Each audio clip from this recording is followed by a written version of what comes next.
بسم الله الرحمن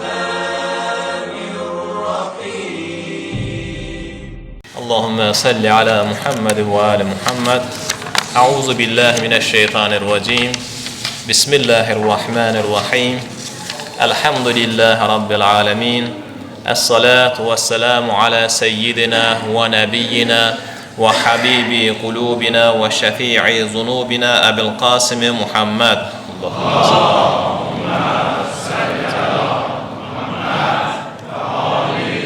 وعلى أهل بيته الطيبين الطاهرين المعصومين واللعن الدائم على أعدائهم أجمعين.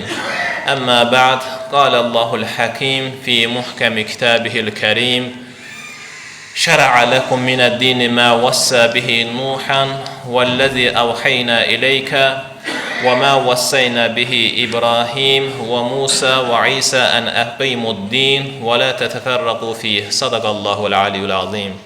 رب اشرح لي صدري ويسر لي أمري واحلل عقدة من لساني يفقهوا قولي.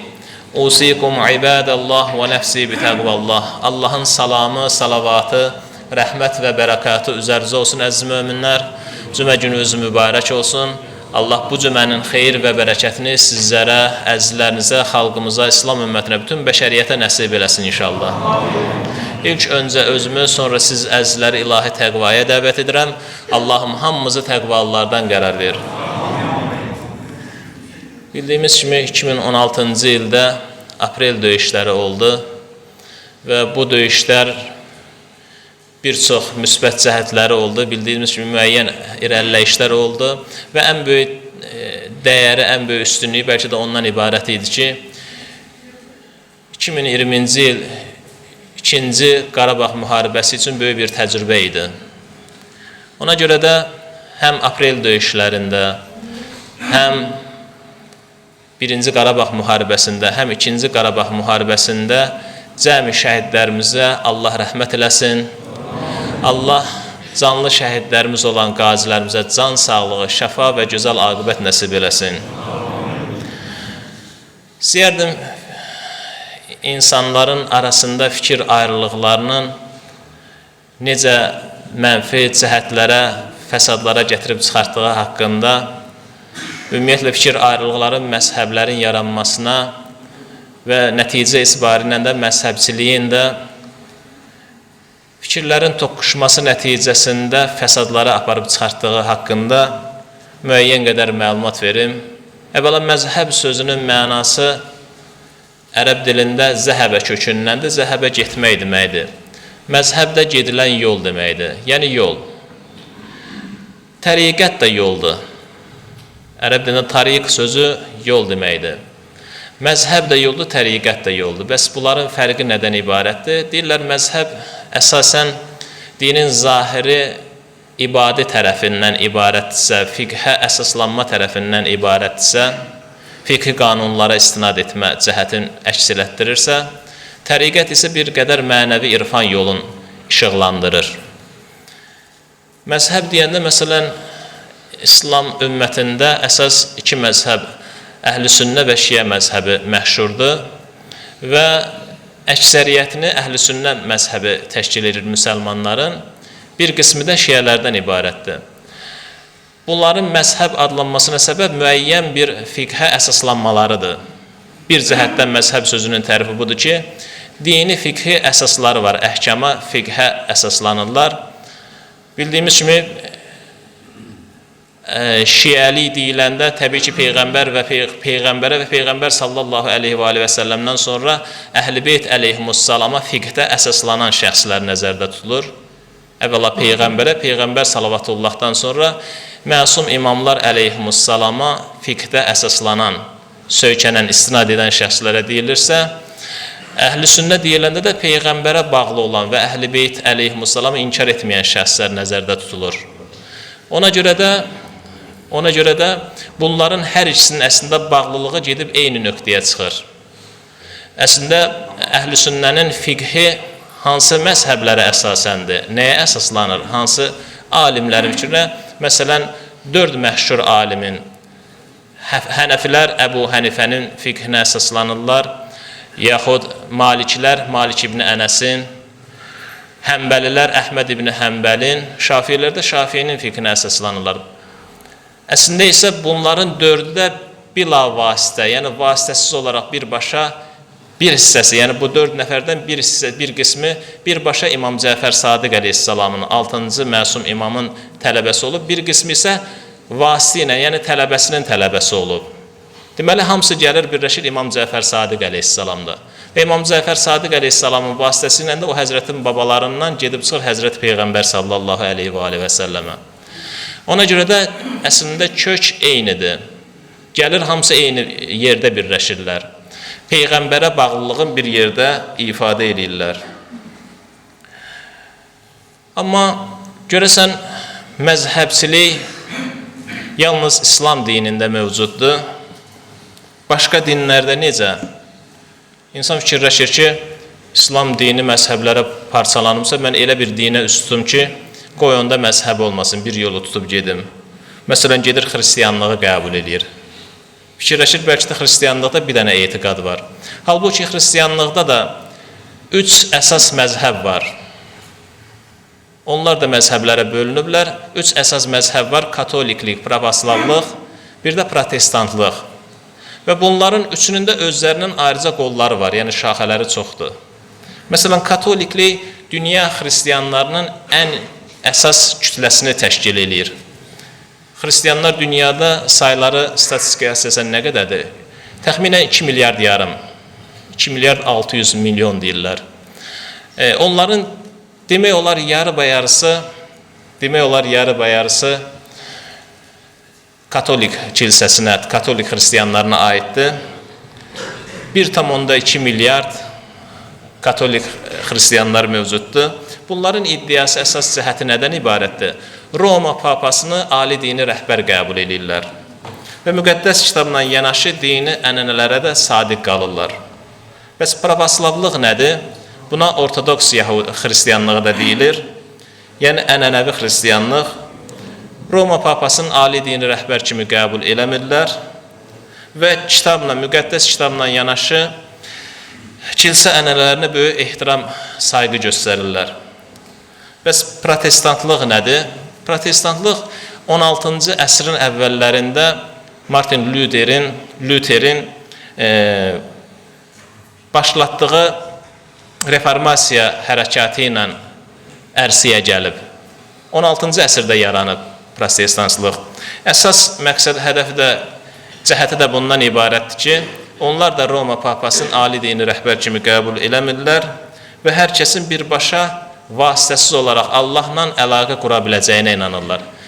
Belə deyək də, təvəssülü qəbul eləmirlər. Yəni, vasitəni qəbul eləmirlər. Deyirlər, birbaşa Allahla əlaqə qurmaq olar. Bu, xristiyanlıq. Bəs yahudilik necə?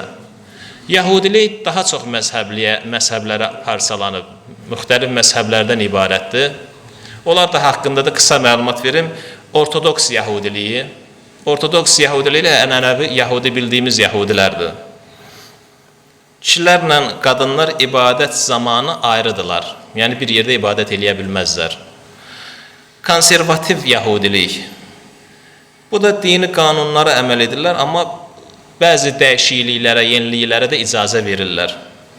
Reformist yahudilik ki, ənənəvi qaydalara sərbəst yanaşırlar. Fərdi inanca üstünlüyü verirlər əsasən. Sonra rekonstruktiv yahudilik. Bu da nə deməkdir? Əslində bunlar yahudiliyi təkcə din kimi qəbul eləmirlər. Eyni zamanda bir mədəniyyət kimi baxırlar. Sonra hasidizm, hasidik yahudilik 18-ci əsrin əvvəllərində Şərqi Almaniyada, Avropada, Almaniyada yaranmış bir mistik ruhani yahudi hərəkatıdır. Karaizm adlı yahudilik məzhəbi də var. Bu da Tövrata əsaslanırlar, Talmudu qəbul eləmirlər. Talmud bilirsiniz nədir? Tövratın izahı, şərhi, təfsiri. Yəni təfsiri qəbul eləmirlər. Deyirlər, birbaşa elə Tövratın özündə nə varsa onu qəbul edirik. Şərhin, təfsirin qəbul eləmirlər. İnsan bunlara da baxır, görür ki, səmavi dini, 3 səmavi dinin üçündə də məzhəb varsa, elə mən dinsizliyi seçirəm onda. Dinsiz olum, amma bilim ki, bir yol gedirəm. Məsələn, ateizmi seçmək istəyir. Amma bilmirlər ki, iş bununla bitmir. İnsan hara üz tutsa, orada fikir ayrılığı var. Fikir ayrılığından insan qaça bilməz. Məsələn, ateizmə üz tutsa, ateizmin özünün də müxtəlif məzhəbləri, ayrı fikir sahibləri, müxtəlif növləri var. Məsələn, sərt ateizm, mütləq ateizm deyilən cərəyanda Allahın varlığını birbaşa olaraq inkar edirlər, qəti şəkildə inanmırlar. Dini inancları yalnız xurafat və insan uydurması hesab edirlər. Sonra başqa bir ateizm, agnostik ateizm deyirlər. Tanrının varlığı ilə yoxluğu haqqında dəqiq bir şey bilmədiklərinə görə deyirlər, biz bu barədə dəqiq bir şey bilmirik deyə iman gətirmirik, inanmırıq Tanrıya. Yaxud passiv, buna praktiki ateizmdə deyirlər. Tanrının ümumiyyətlə olub-olmaması ilə maraqlanmırlar. Və dini inancları şəxsi həyatlarında əhəmiyyətsiz hesab edirlər. Sonra antiteizm, ateizmin bu növü təkcə inanclı olmamaqla kifayətlənmirlər. Demirlər ki, biz inanmırıq və səlam, onunla kifayətlənmirlər. Həm inanmırlar Allaha, həm də dinə inam bəsləyənlərə, iman gətirən, inanclı insanlara kin-kidurətlə yanaşırlar. Onlara qarşı daim mübarizə aparırlar. Karl Marx'dır, sonra Bertrand Russell kimi şəxslər bax bu cərəyanı, bu məzhəbin üzvləridir. Və sonda bir məzhəbi də var onların, ateizmin bir növü də humanist ateizmdir. Bu da bir qədər yumuşaq ateistlərə deyilir.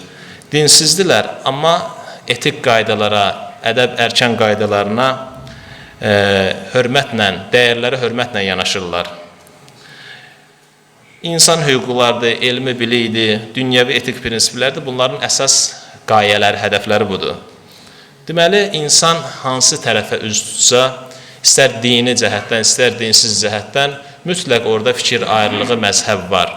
Amma insan araşdırılmalıdır ki, o məzhəbin, bu Allahın yolunun hansı haqdır, düzgün yol hansıdır, özün orada tapdısa, başqalarına da kin-kidurətli yanaşmamalıdır. Ətrafındakılara kin-kidurət bəsləməməlidir və onlara hörmətlə yanaşmağı bacarmalıdır. Əgər biri gəlib səndən haqq yolu soruşursa, o yolu izah elə. Və haqq yolu izah eləyəndən sonra əgər onu qəbul edirsə, lap yaxşı. Qəbul etmirsə, yenə də öz fikridir. Sən qiyamət günü onun əvəzindən cavab verəsi deyilsən. Ona görə onunla mübahisə etməyə, mübarizə aparmağa, kin-kidurət yaratmağa ehtiyac yoxdur, lüzum yoxdur. Ona görə Allaha and verir İzzət Cəlala xatirinə bizi haqq yolda hidayət olanlardan qərar versin və hidayət yolunda sabit qədəm olanlardan eləsin. Bismillahirrahmanirrahim. İnna a'taynakal kawthar fasalli li rabbika wanhar inna şaniyaka huval abtar. Sadaqallahul aliyyul azim. Fikir ayrılığı haqqında danışırdıq ki, fikir ayrılığı cəmiyyətdə insanların müxtəlif məzhəblərə bölünməsinə səbəb olur və məzhəblər nəticədə bir-biri ilə mübarizə apararaq acı fəsadlar yaradır cəmiyyət içində, toplum arasında. Ona görə də Allah Taala Quran-ı Kərimdə Peyğəmbər və Əhl-i Beyt əleyhimussalam öz əzəmətli kəlamlarında insanları vəhdətə çağırırlar, birliyə dəvət edirlər. Allah Taala Ənfal surəsi 46-cı ayədə buyurur: Bismillahirrahmanirrahim. Və ati'ullaha və rasulah. Allaha və rəsuluna itaat eləyin. Və la tanaza'u. Mübahisə etməyin. Niyə? Nəticə bu olar ki, fətəfşəlu və tədhəbə rihukum. Zəifləyərsiniz, gücünüz aradan gedər. Allah Taala bu ayədə zəifləməmək üçün mübahisə etməməyi tövsiyə edir və mübahisəyə düşməmək üçün də Allaha və Peyğəmbərinə itaətə bizləri dəvət edir. Başqa bir ayədə Mümtəhinə surəsi 8-ci ayədə buyurur ki: Lə yənhəkumullahu anid-din, ləm yuqatilukum fid-din. Allah sizi yaxşılıq etməyi və ədalətli davranmağı sizə qadağan eləməyib. Kimlərə qarşı? Lə yənhəkumullahu anillezine ləm yuqatilukum fid-din. Allah sizə yaxşılıq etməyi qadağan eləməyib və ədalətli davranmağı qadağan eləyib. Kimlərlə? Din uğrunda sizinlə mübarizə aparmayanlarla. O kəslər ki, din uğrunda sizlə mübarizə aparmır, onlara yaxşılıq etməyi Allah sizə qadağan eləməyib. Bəs başqa kimlərə yaxşılıq etməyi, ədalətli davranmağı qadağan etməyib? Buyurur, وَلَمْ يُخْرِجُوكُمْ مِنْ دِيَارِكُمْ Sizi öz diyarınızdan, öz yurdlarınızdan qovmayan şəxslərlə. Kimlər ki, sizi öz yurdunuzdan qovmayıbsa və sizinlə din uğrunda mübarizə aparmırsa, onlara yaxşılıq etməyi, tutalım ki, öz əqidənizdə deyil, tutalım ki, öz dininizdə deyil, başqa dində, başqa etiqaddadır, onlara yaxşılıq etməyi qadağan eləməyib. O yerə kimi ki, 2 şərt, 2 meyar buyurur. Sizi din uğrunda sizinlə müharibə eləyərlər, mübarizə apararlarsa, onda onlara yaxşılıq görməyi, onlara yaxşılıq etməyi məsləhət bilmir, tövsiyə eləmir. Yaxud sizə öz dinini, öz yaşadığınız yurdlardan didərgin salıblarsa, o insanlara qarşı yaxşılıq etmək insan şəxsiyyətinin, mənəviyyatının alçalmasına səbəb olur. Yəni Allah Taala buyurmaq istəyir ki, əgər bir şəxs sizlə din uğrunda mübarizə aparmırsa, sizlə eyni etiqadda olması da ona yaxşılıq edə bilərsiniz. Yaxud bir şəxs ki, sizi öz ölkənizdən didərgin salmayıbsa, ona yaxşılıq etməkdə sərbəstsiniz. Yəni Allah buna qadağa qoymur. Başqa bir ayədə isə Şura surəsi 13-cü ayə. Çox maraqlı ayələrdən biridir. Buyurur, Şərə ləkum minəd-dini mə vassə bihi Nuhan vəlləzi əvhəynə iləykə. Allah buyurur, sizə dinin təməllərin Allah şəriət qərar verdi. Ey Peyğəmbər, dini dirçəldəsiz, olduğu kimi qoruyub saxlayasız deyə 2 məqsəd üçün, bir dinin sağlamlığı, qorunub saxlanması naminə, bir də təfriqiyə düşməyəsiniz, dində ayrılığa, firqələrə bölünməyəsiniz deyə Allah Taala Nuha etdiyi tövsiyə, sənə vəhiy etdiyini, İbrahim, Musa və İsa'ya tövsiyə etdiyini Allah sizin üçün də qanuniləşdirib, şəriət qərar verib. Çox maraqlı ayədir. Allah Taala bizim üçün qanuniləşdirib nəyi? Nuha tövsiyə etdiyini, Həzrət Peyğəmbər sallallahu aleyhi və səlləmə vəhiy etdiyini və Həzrət İbrahim, Musa və İsa, fikir versə, burada 5 ulul əzm Peyğəmbərin adı çəkilir, 5 ulul əzm Peyğəmbər zikr olunur. Bunlara nəyi vəsiyyət edibsə, onu bizim üçün şəriət qərar verib. Yəni Allah Taala tövhid dinini bizim üçün şəriət qanuniləşdirib. Allah Taala bu 5 Peyğəmbərə nəyi vacib edibsə, onu bizlər üçün qanuniləşdirib. Amma İmam Baqir əleyhissalam bu ayənin təfsiri barəsində buyurur ki, bu ayədə Allah insanlara Nuh, İbrahim, Musa və İsa əleyhissalamın yolun əmr elədiyi kimi bizim yolumuza tabi olmağı da əmr eləyir. Bu yol haqq yoldur.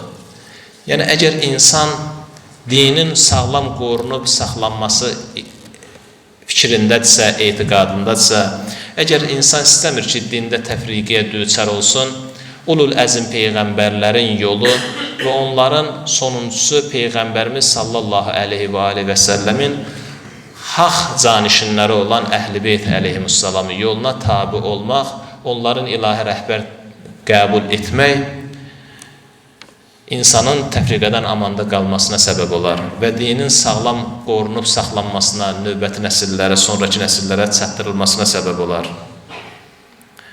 Ümumiyyətlə, məzhəbçiliyin müxtəlif fəsadları var.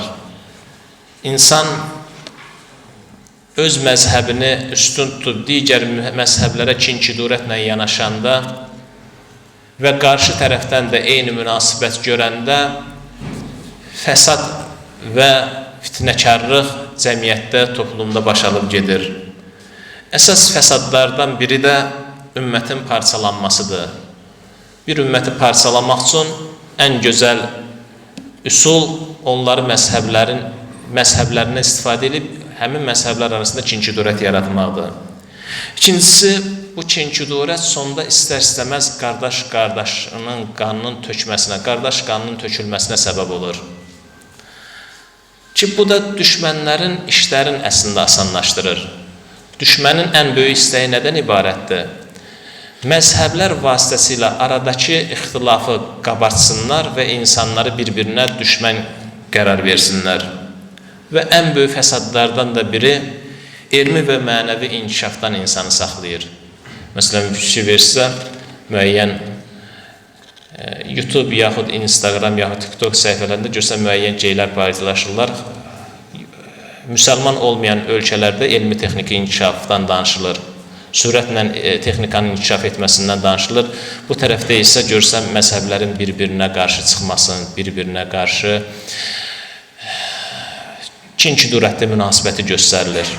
Yəni sənin başın qarşı bu kin-küdurətə bir-birinə düşmənçiliyə, amma digər ölkələr texnikada, müxtəlif elmi inkişafda tərəqqiyə qədəm qoyublar və ən əsas müsəlmanı geri saxlamaq üçün onların düşməninə əsas köməyinə çatan böyük bir üsul məzhəblərin bir-birinə qarşı çıxmasıdır. İnsanların firqələrə, dində firqələrə parçalanmasıdır. Ona görə İmam Cəfər Sadiq əleyhissalam buyurur ki, Allahın göndərdiyi bütün peyğəmbərlərin dini birdir. Tövhid dinidir. Onlar vahid Allahın bəndələri idilər və insanları bölücülüyə deyil, vəhdətə, birliyə çağırırdılar. Əgər biz də o 5 peyğəmbər, ulul əzm peyğəmbərdən ki danışdıq, onlara verilən tövsiyələrdən, Quranın ayəsindən misal çəkdik, əgər bilmək istəyirik ki, o 5 peyğəmbər sonuncusu Xatəmül Ənbiyadır. Əgər onların bizdən razı olub olmadığını bilmək istəyiriksə, onların yolunda olub olmadığımızı bilmək istəyiriksə, baxaq görək biz insanları parçalamağa, bölməyə cəhd edirik, yoxsa onları birləşdirməyə, vəhdətə çağırırıq. İmam Əli əleyhissalam buyurur, İyyəkum və təfriq fid-din. Nə badə dində təfriqiyə düşəsiz. Dində parçalanmaqdan çəkinin. Niyə? Çünki buyurur, فَإِنَّ جَمَاعَةً فِيمَا تَكْرَهُونَ مِنَ الْحَقِّ خَيْرٌ مِنْ فِرْقَةٍ فِيمَا تُحِبُّونَ مِنَ الْبَاطِلِ. Çünki Həzrət buyurur, haqqın içində birlik, batilin içində parçalanmaqdan daha üstündür, daha xeyirlidir, daha gözəldir. Və Əli əleyhissalam burada elə kəlmələrdən istifadə edir ki, insanı diqqətini cəlb eləməyə bilmir. Burada haqq barəsində kərahət sözünü işlədir. Yəni, haqq sizin xoşunuza gəlmir. Mümkündür ki, haqqı sən ikrah hissi ilə qəbul eləyəsən. Amma onun ətrafında birləşdirmək xeyirli bir işdir. Ola bilər ki, sən özün də bilmədən haqqa ikrah hissi ilə yanaşarsan. İkrah hissi ilə yanaşdığın məsələ haqqı olar, həqiqət olar. Onun ətrafında birləşməyə çalış. Sənə ağır gəlsə də haqqın ətrafında birləşməyə çalış. Çünki batil barəsində də tuhibbuna, sevmək məsələsini işlədir, sevmək kəlməsini işlədir. Ola bilər sən batili sevməklə, batilə üz tutmaqla təfriqiyə düçar olarsan, başqalarından ayrılarsan. Çünki insanın parçalanmasına yeganə səbəb haqdan ayrılmasıdır və batili sevməsidir. Sən batili əslində sevdiyin üçün haqdan ayrılmışsan, firqələrə, parçalara, məzhəblərə bölünmüsən. Ona görə də nə yaxşı olar ki, xoşlamadığın halda haqqın ətrafında birləşəsən ki, bu xeyirlidir. İmam Sadiq əleyhissalam təfriqə əhli haqqında onları təhdid eləmək üçün buyurur ki, İnnə əbğadan nəs iləllahi təalə əl-mütəfərriqunə fi dini. Allahın ən nifrət etdiyi şəxslər onun dinin firqələrə bölənlərdir, təfriqə yaradanlardır. Kənu əhzəbən, onlar kiçik qruplara, partiyalara parçalanıblar, bölünüblər. Leysu min əhlil cəmaə, amma həqiqi İslam, həqiqi ümmətdən sayılmırlar. Başqa bir hədisdə Əli əleyhissalam, Əmir əl-Müminin əleyhissalam buyurur ki, fitnələrin başlanğıcı arzuların ardıycan getməkdir. Fitnənin başlanğıcı hardan başlayır? İnsana bir yol təyin edilir, insan o yolu getmir. Başlayır öz həva həvəsinə tabi olmağa. Sonra buyurur, وَأَحْكَامٌ تُبْتَدَعْ və dinə yeniliklər gətirməkdir. İnsan öz həva həvəsinə tabi olması nəticəsində bidətlər yaranır, dinə yeniliklər gətirir. Sonra buyurur, yuxalifu biha fiha kitabullah, kitaballah. Bax, orada Allahın kitabından müxalif çıxılır, Allahın kitabının əksinə gedilir. Və yetəvəllə aleyhə ricalan alə qeyri dinillah. Elə bir insanlar belə olan halda, yəni insan əgər öz həvay həvəsinə tabi olarsa və insan əgər bidət gətirərsə, dinə yenilik gətirərsə, bunun nəticəsi nə olur? Nəticəsi ondan ibarət olur ki, insanlar elə şəxsləri özlərinə rəhbər tuturlar ki, onlar Allahın dinində deyirlər. Onlar Allahdan qeyrisinin dininə iman gətiriblər. Yəni, Allahın dini üzərində olmayan kişiləri özlərinə rəhbər tuturlar. Bax, təfriqənin nəticəsi budur. İmam Baqir əleyhissalam buyurur, İnnəllaha ənzələ dinəhu vahidən. Allah öz dinini vahid olaraq göndərib, nazil edib. Fələ təttəbi'us subulə fətəfərrəqə bikum an səbili. Başqa yolları üst tutmayın, dini qoyub başqa yolları üst tutmayın ki, yolunuzu azmağınıza təfriqiyə səbəb olar. Sonra buyurur, İnnəllah əmərəkum. Allah sizə əmr eləyib. İki şeyi göstərir.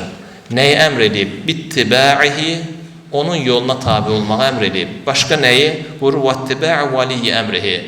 Əmr sahibinə itaət etməyi, tabi olmağı əmr eləyib. وَإِنَّمَا هَلَكَ مَنْ كَانَ قَبْلَكُمْ بِاتِّبَاعِهِمِ الْأَهْوَاءِ. Deyir, sizdən öncəkilərin həlak olma səbəbi bilirsiniz nədir? Allah ki, iki şeyi əmr eləmişdi ki, öz yoluna tabi olmağı və təyin etdiyi həqiqi ilahi rəhbərə tabi olmağı təyin etmişdi. Sizdən öncəkilərin həlak olma səbəbləri də məhz həvai həvəslərinə tabi olmaqları oldu.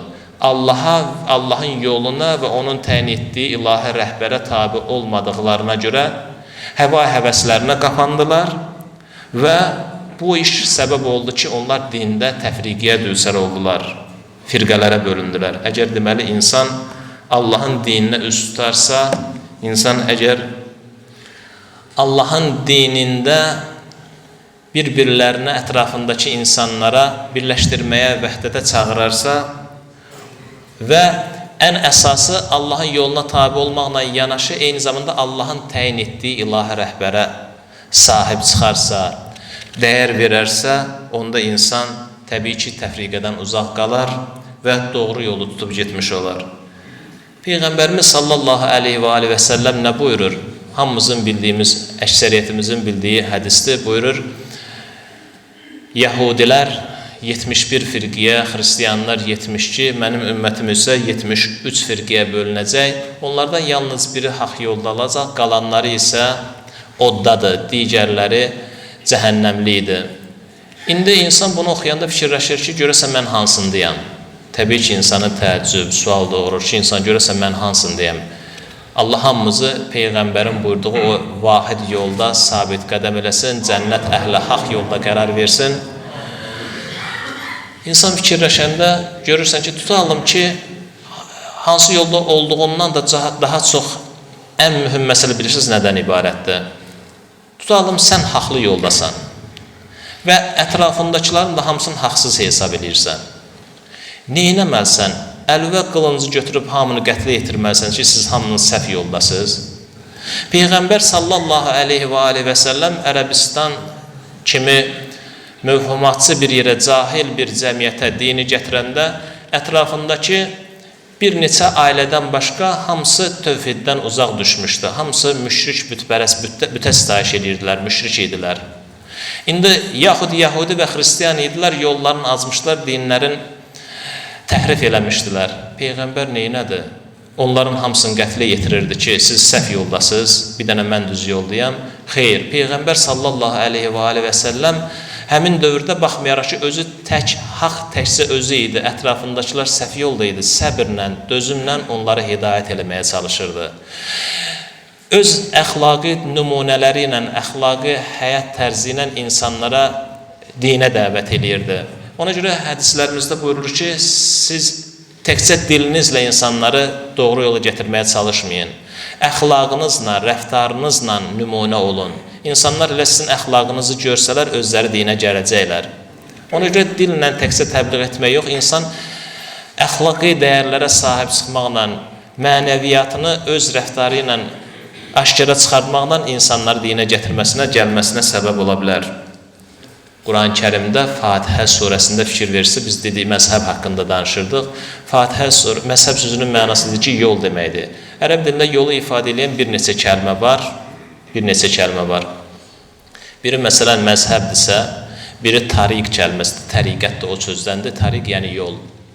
Biri səbil sözüdür. Səbil yenə də yol deməkdir. Biri də Fatihə surəsindəki sirat sözüdür. Sirat da yol deməkdir.